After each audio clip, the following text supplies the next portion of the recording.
our heart, is not just finances, but it's also what can we do today to fulfill our purpose, find meaning, serve other people. Leo, you and I, we love to help other people find meaning in their life and find ways to have a more fulfilling life.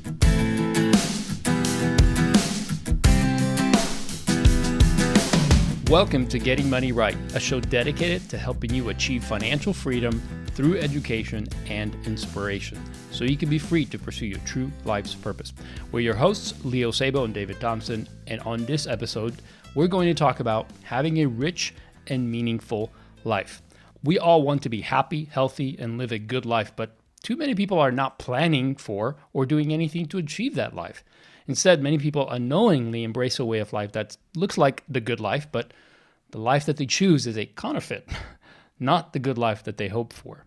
So, David, as we embrace this topic and talk about this, we know that it's kind of a lofty thing we're going to talk about. Yeah. Who are we to talk about rich and meaningful lives?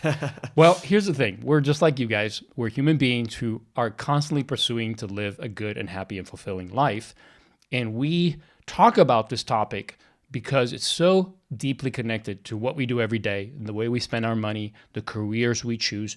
So today we want to talk about that because we have a lot of things happening in our world that creates a lot of dissentment. There's a lot of talk and a lot of negativity, and we can get lost in that. We can get lost in the politics. We can get lost in the meaning of life, and we see so many things that are fighting against happiness and fulfillment. Right. There's so many things to be angry about today. Oh, yeah. And we want to kind of bring things back to what does it mean to have a rich and meaningful life? Is it about the money? Is it about the career? Is it about the relationship?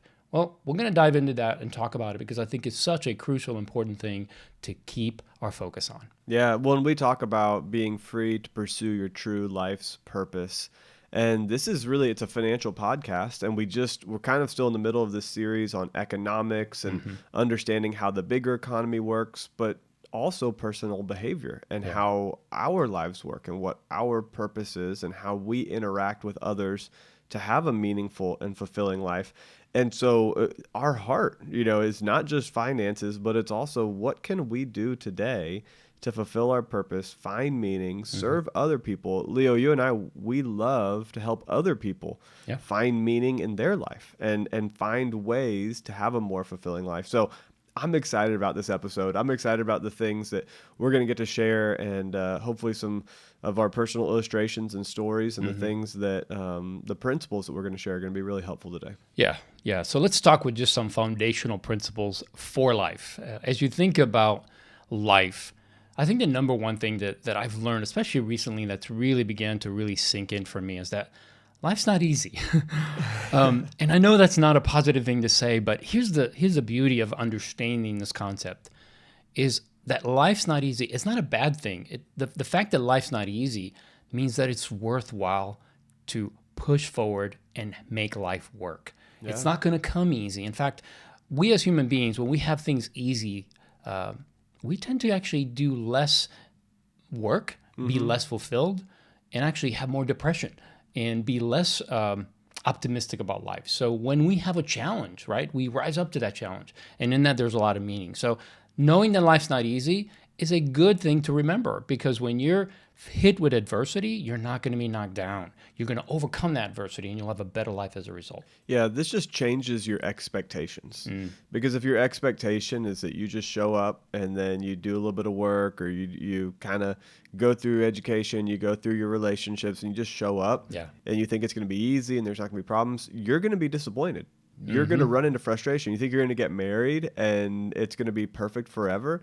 No, you've got to anticipate and expect, I'm going to have to work on this. That's right. I'm going to have to learn new skills. I'm going to have to learn how to communicate. We're going to have to learn together some new things from outside sources that can pour into us as a couple. And this is for your job. This is for your marriage. This is for your friendships. Life isn't easy, but it's worth it. Yes. And when you find fulfillment and happiness, it can feel a lot easier and it can be a lot more fun. But you have to set that expectation that it requires, you think about even the first I don't know, 18 years of our lives, it's all education based here in the US. Yes. Starting all the way from being a baby, but then into 5 years old when you're starting kindergarten, it's all education, learning. You're investing, work, Yep. Yep. work, And you're so being that you can pushed go to all the work. time. You're being pushed, somebody's guiding you. Yep. So life isn't easy. You can't have the expectation that it's just going to be handed to you. You have to have the expectation that I'm going to have to go, chase, earn, fight, not in a mean way, but like go out and fight and chase and Yeah. get this thing, pull it to the ground. So the next foundational principle is that you were created to work. A major part of life that brings value and meaning to your life is work. That's right. And that doesn't necessarily mean just a job. There are people who work raising children, male and female. There are people who are in the home working every day, taking care of the home. There are people working every day in careers. There are people working every day in their passions. Work is a part of how we are fulfilled. It's a part of our identity. It shouldn't be our whole identity, but we will find some of our purpose and some of our meaning. And work, we talk about how the economy is a big economy of transactions. Transactions is one person has worked and another person has worked, and then they come together in community and relationship and make an exchange. They Yes. trade value. They say, hey, this is what I produce with my work. What did you produce with your work? Can we share? Can we not just share, but can we trade? Can we exchange? Can we make a transaction? There's relational meaning there. But there's also meaning and purpose in the work that was done before the achieve it. transaction to achieve it. Yeah. So I don't the word work has a lot of connotations. Even when you're in school studying, that's work. Yeah. And you can find meaning in your education, in your learning, and in your growth. So that's really good. You were created to work. Yep. Achievement, this is the next one. Achievement is a trophy you get for your work. Now, here's what I mean. When you work, you are going toward a certain goal you want to achieve. Maybe it's a career goal. Maybe it's some other financial goal. When you achieve it, that's the trophy. You've gotten there. But meaning and fulfillment comes from the work itself, not from the trophy, not from the achievement. Now, we should always strive. We should always be looking for ways to achieve greater and better things. But we cannot focus just on the achievement and miss the fact that the actual work is what gives us the meaning and the fulfillment. So the achievement is great because it says, hey, good job, everything you've done, here's the trophy. But we cannot lose sight that the meaning and fulfillment comes from the work itself. Think of an athlete. An athlete gets a trophy when they achieve their goal. Maybe it's an Olympic athlete that gets the goal from 14, 15 years of work.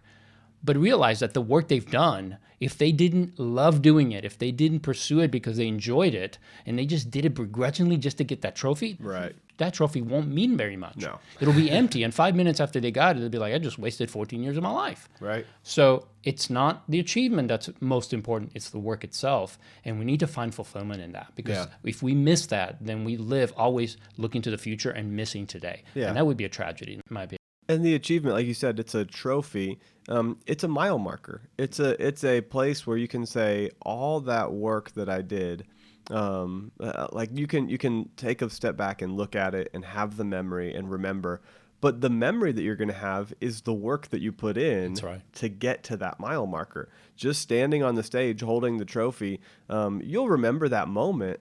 But what'll be more fulfilling is the relationships that you developed as you were working and building towards that moment. This happens in professional athletics. This happens in workplaces. This happens in families. There are milestone moments where a child graduates kindergarten or where a child graduates high school. That's an achievement. But the parents aren't only going to keep that picture of the high school graduation and think of their child in that moment. They're going to think of all of the things that happened in the 18 years of growth and the relationships that were forged and the things that they learned together and did together. So I've achieved, everyone who's listening has achieved a number of different, has hit different levels of achievement in their career, in their goals. And those are fun moments, but they're just moments. The value and the meaning comes from the finding the life and the joy and the excitement in the work that we're doing day to day. Yeah, what I love about that is that it's actually the one way to look at it is that it's the recognition, the external recognition of all the work you've put in. So it's great to be, rewarded for that in the moment to say, hey, job well done, here's your reward.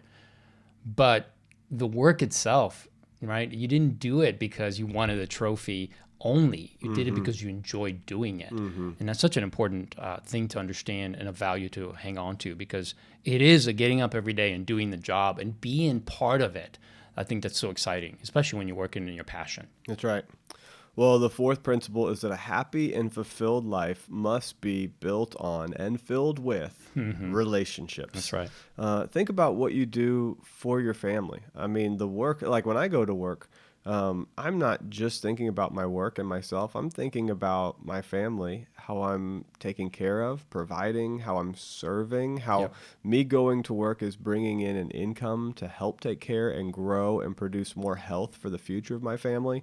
And I'm not just there to provide a lifestyle. This is much bigger than that. Yeah. And so not only your family, but also think about the relationships, the friendships, and then the things that you do for others. And this is probably what I think is the most fulfilling thing to me about my work, is that I know I'm serving people well and I'm helping people every day in my work. That what I produce, that what I create, that the way that I manage and lead, that I'm helping other people to have a better life. Yes. And that is so fulfilling for me. And I did that.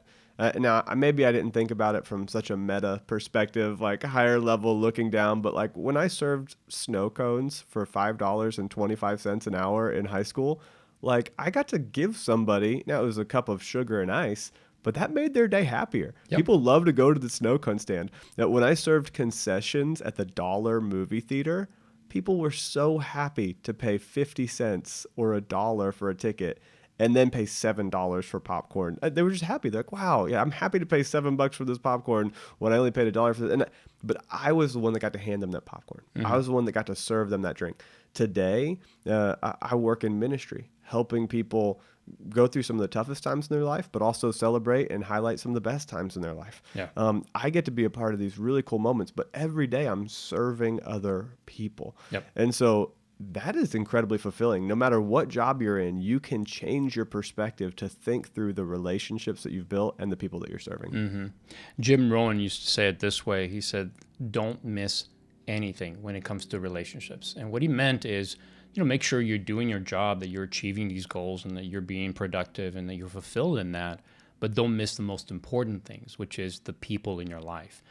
And you said, David, that you don't want to just work to provide a lifestyle. Some men, unfortunately, make this mistake of they pursue this career path that they need to succeed, but in the end, they sacrifice every moment with their family, with their kids. Yeah. And I'm guilty of that. Early in my career, I did that. I worked way too much, and I wasn't there as our girls were growing up.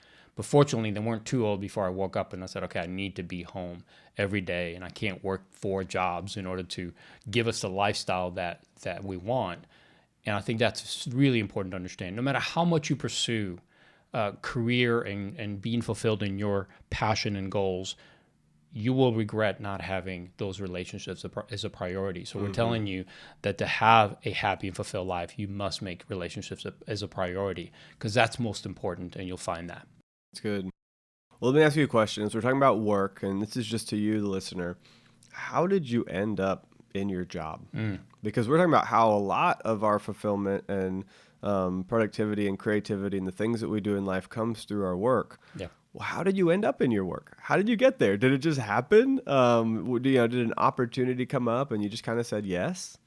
When I worked at the Dollar Movie Theater, I was at the Dollar Movie Theater and I helped, with a broom to clean up some popcorn somebody had spilled. And the manager came over to me and said, "Hey, you want a job?"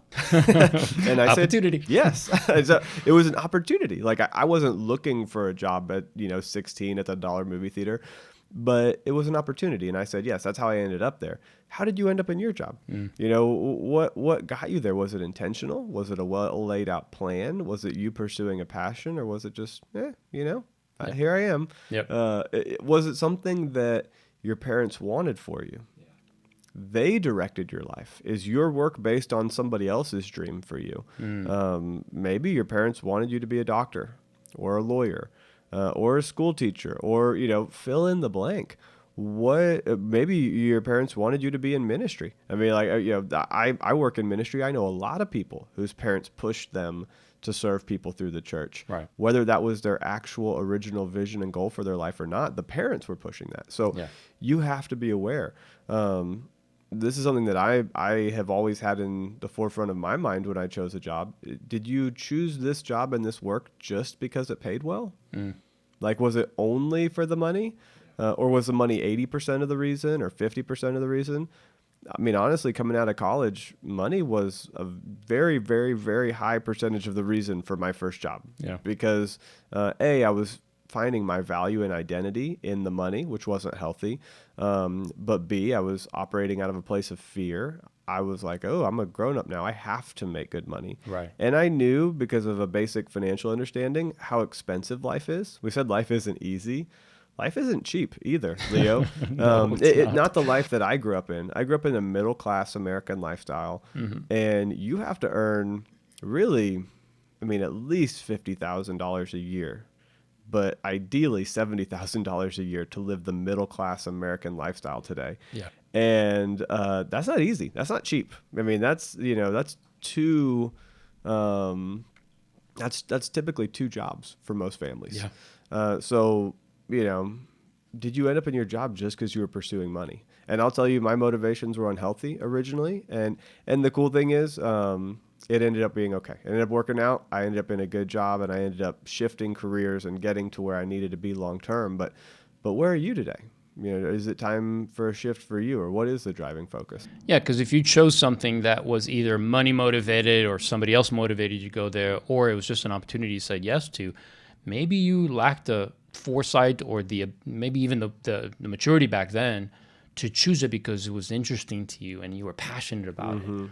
But ultimately, wherever you are, if you chose those three that David talked about, and there's not a passion or an interest or a desire, and if you get up every day and you're like, I love the money, but I'm bored, or I'm not challenged enough, or I could go do this at 15 different companies. If it's not something that you're passionate about, something that really excites you every day, then maybe it's time for a shift. Remember, work without passion and purpose is meaningless, and it's not fully satisfying and fulfilling to you. And we don't want you to live that kind of life, because even if you're good at it, I think you're not doing yourself a favor. That's right. Because so much of your life, the purpose and meaning you have in life is in how you work. It's a big part of our life. It's at least a third of it.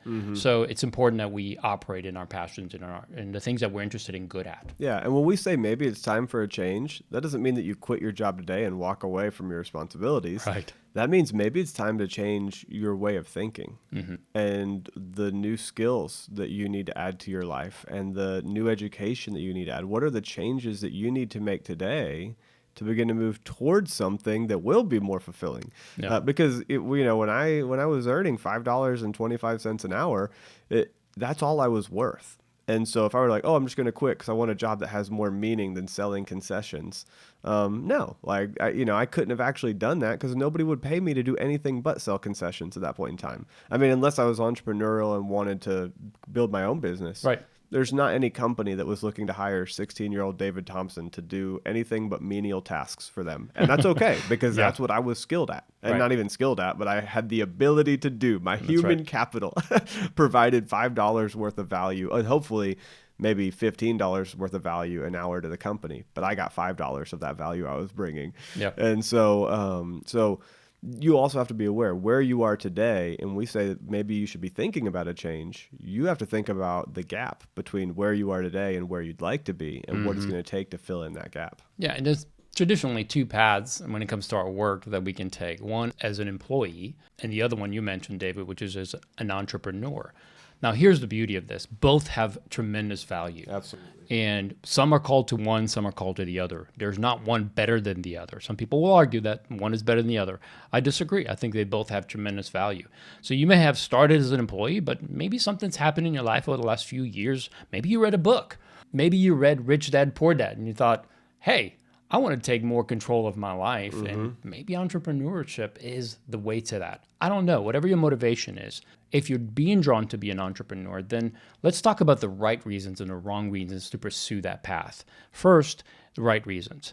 Do you want to be in control? Are you willing to do the work that's necessary to succeed? Because being an entrepreneur is not what you think it is. It's tremendously hard work. Everything depends on you. You have to learn skills that you don't possess right now. So it's going to be a lot harder. Another right reason might be that the only opportunity to make a difference for you is to do it your own way. Right? You see something that's broken, something you want to fix in the world or make the world better in some way. And in your job or in a job that you can take, you just don't have the ability to do that. So you have to do it on your own. You have to create it yourself. That's another good reason. Another good reason is it's important and meaningful to you, not just financially beneficial, right? If you're driven financially, just as David said about the previous, when he talked about if you chose this just because of the money and you don't have meaning, well, the same applies to entrepreneurship. If you're just doing it for the money, you realize that the hard work, the sleepless nights and everything comes along with building a business successfully, you're going to get tired of that and you're going to say it's not worth it. Right. So don't do it for the money, do it because there's meaning and purpose in it. Yeah. It's amazing to watch somebody who really cares about the work they're doing and how much more they invest the time, energy, their own emotion, and like it's just fun. It's like, okay, this person cares. I want to do business with that person. I want to work with them. You can see the difference. And we talked about one of the right reasons is that you want to be in control, of your future, of your work, of your impact. But I would say, another way to even say it is you have the ability to be in control. If you don't have the ability to be a self-starter and go-getter and pursue things, then you're going to run into trouble. Sure. So let's talk about some of the wrong reasons. If you're just thinking, hey, I want to be an entrepreneur and start my own business because I don't want anybody to tell me what to do. That's the wrong reason. Yeah, it is. Because when you're out serving other people and building and creating, you're going to be listening to other people and you're going to be the chief doer of helping serve other people and being told what to do in some ways. Right. Being told by the industry, being told by the market, being told by your customers. So don't do it for that reason. Don't do it for the reason of, hey, I want to work half the hours and make twice the money. That sounds great on paper and as a sales line for a book promising to make you rich being an entrepreneur. But it is there's such a high risk of a business not succeeding that you have to be fully aware of what you're getting into. You have to be excited and passionate about the industry, and you have to be looking for ways to serve people. You can't say financial incentive is the only way. Oh, I want to work less and make more. Okay, that's not going to get you there. No.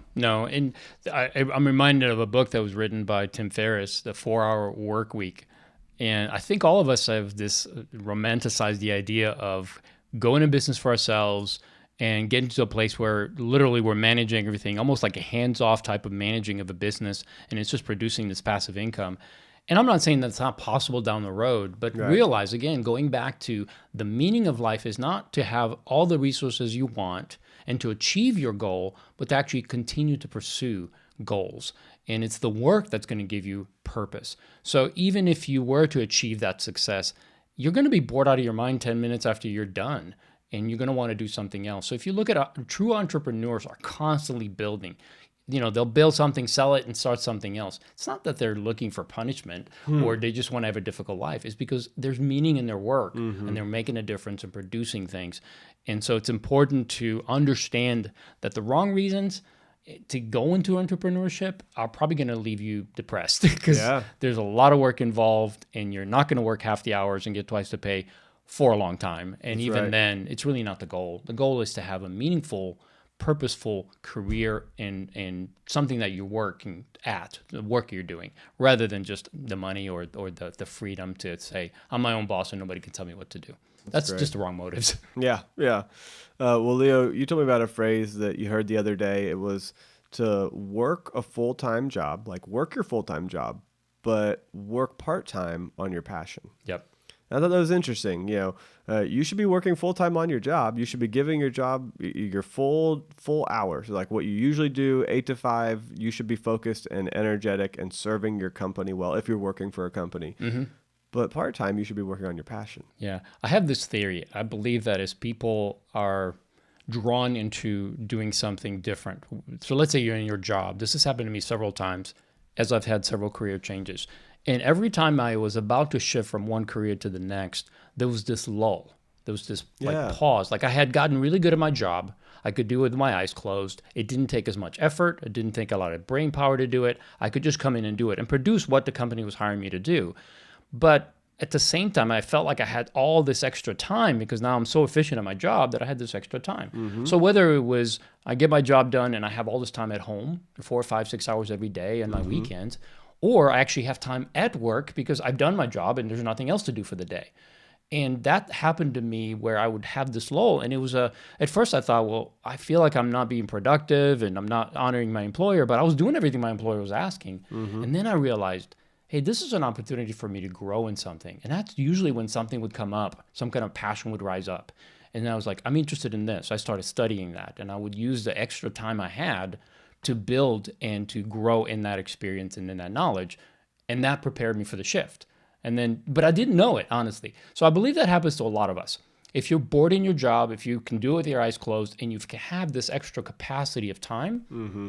look around. What are you passionate about? What problem do you want to solve? That may be your entry into the next thing. So maybe you spend 10, 15 hours on your passion and still do your 40-hour job. Yeah. That's the idea here. Work full-time on your job, work part-time on your passion. And eventually you might find that your passion will be your full-time job. Maybe it'll produce way more income than what your full 40 hours a week is doing right now. If that's the case, then obviously you make that shift. If not, it could just be a hobby. It could be something that you're doing that you're Yep. really enjoying while still having a job that you draw value from. So Yeah. that's where you have to determine for yourself, is this job boring and meaningless to me, or is it meaningful, but I could do more?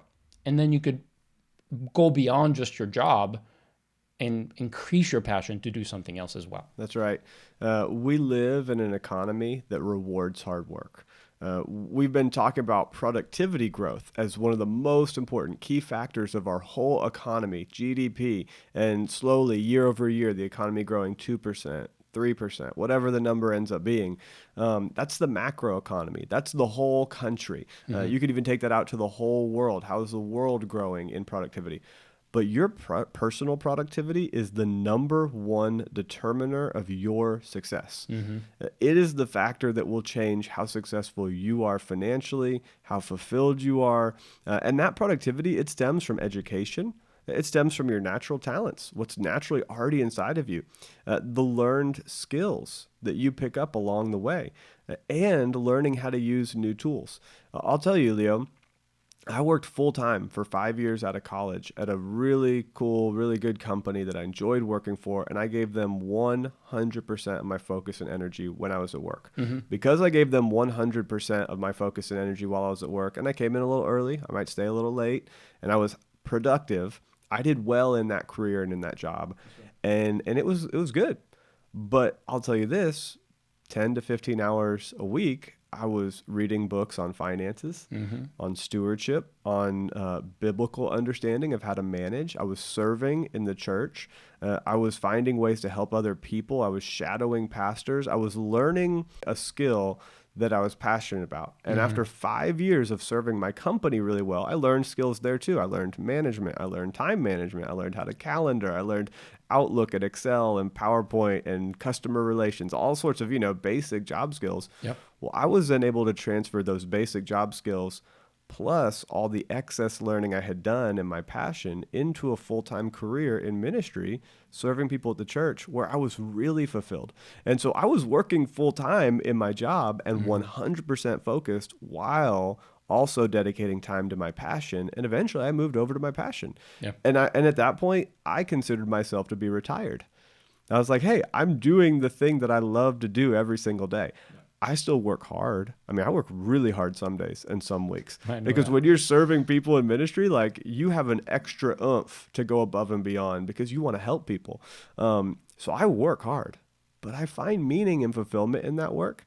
And I consider it like this is what I would be doing if I didn't have to work. If I didn't need an income, I would be here serving anyway. And so just the fact that I get to serve on staff full time and earn an income from it is just, to me, it's a miracle. So I was like, I can't believe I get to do this.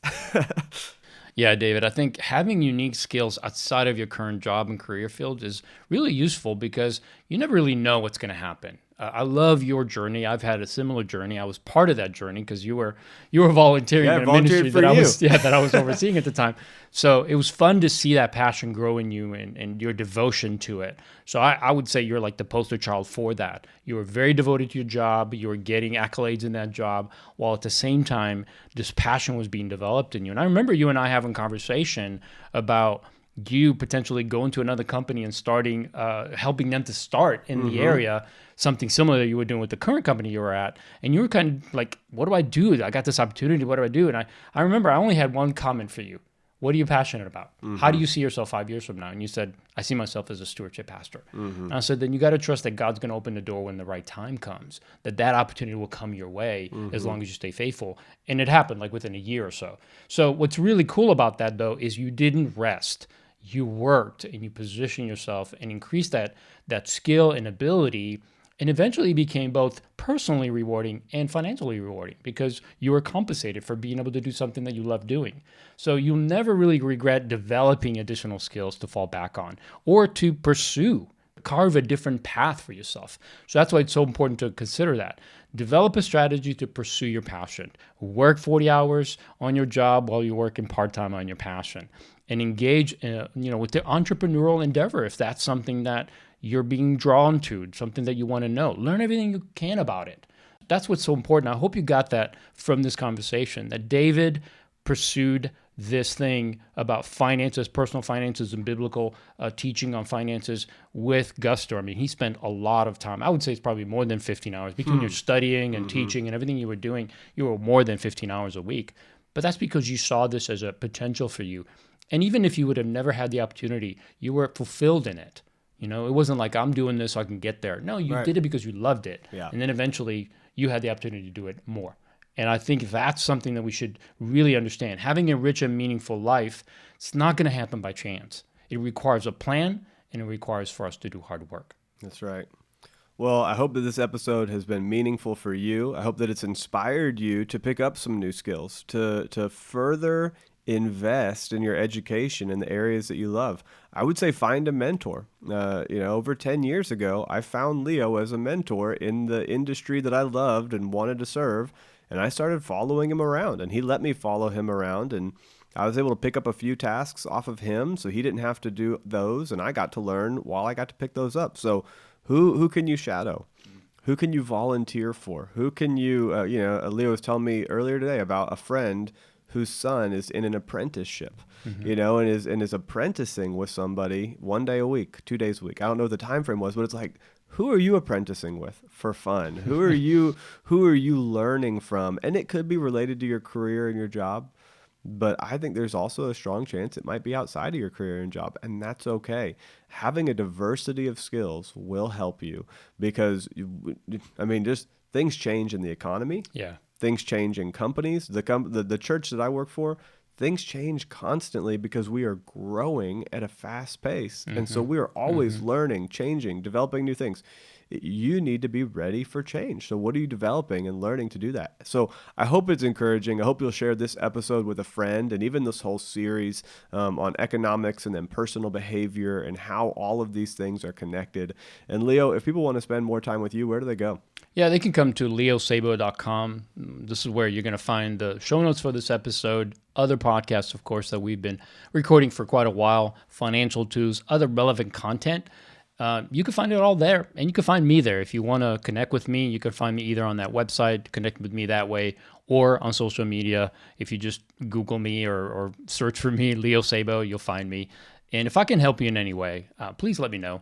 It would be my honor and pleasure to serve you and help you to get better. That's great. If you want to hang out with me, come over to stewardshippastors.com, and check out the book, Jesus on Money. You can Google David Thompson, Jesus on Money, or Jesus on Money book, David Thompson, and it'll come up. Come hang out with me. Come spend time. Would love to get to know you more. And overall, we're just so grateful that we get to serve you with this content. And we look forward to having you join us next time. So together, we can keep getting money right.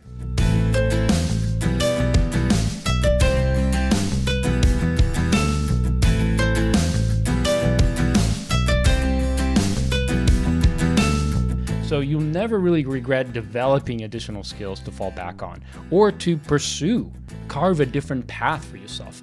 So that's why it's so important to consider that. Develop a strategy to pursue your passion. Work 40 hours on your job while you're working part-time on your passion.